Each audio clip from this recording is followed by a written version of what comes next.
আসসালামু আলাইকুম রহমতুল্লাহ। আশা করি সবাই ভালো আছেন। আলহামদুলিল্লাহ আমি ভালো আছি।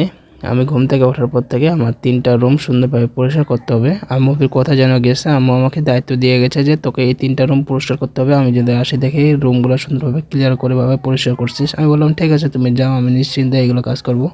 আমি ঘুম থেকে ওঠার পর ফ্রেশ হয়ে খাওয়া দাওয়া করে সুন্দর রিল্যাক্সে আমি আমার রুমটা পরিষ্কার করতেছি।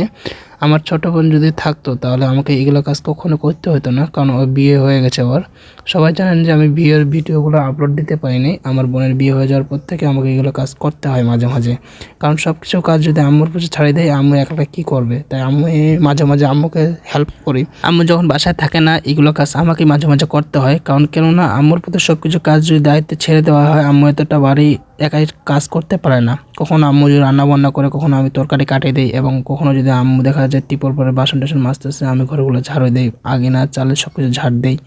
কখনো কখনো দেখা যায় যে আম্মু একা সব কিছু কাজ করতে পারে না, তখন আমি হেল্প করি।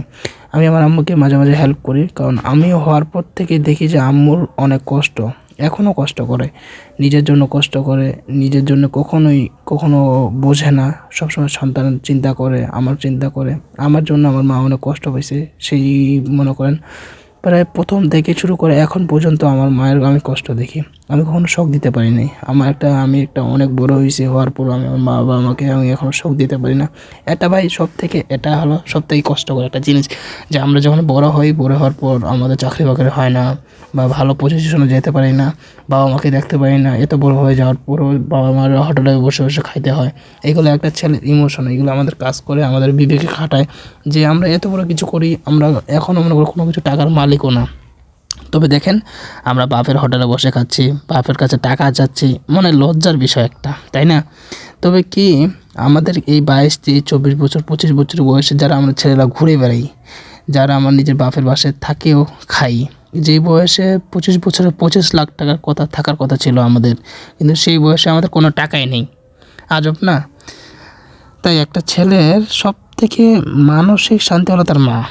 আমরা যখন ক্লাস 8-এ পড়ি, 8 থেকে যখন 10-এ উঠি, 10-এ ওঠার পর চিন্তা করি কবে যে ইন্টারটা পাস করব। ইন্টারটা পাস করার পর কবে যে মনে করি যে অনার্সে ভর্তি হয়ে একটা চাকরি করব। ভাই এই প্রথম থেকে শেষ পর্যন্ত আমাদেরকে লড়তে হয়।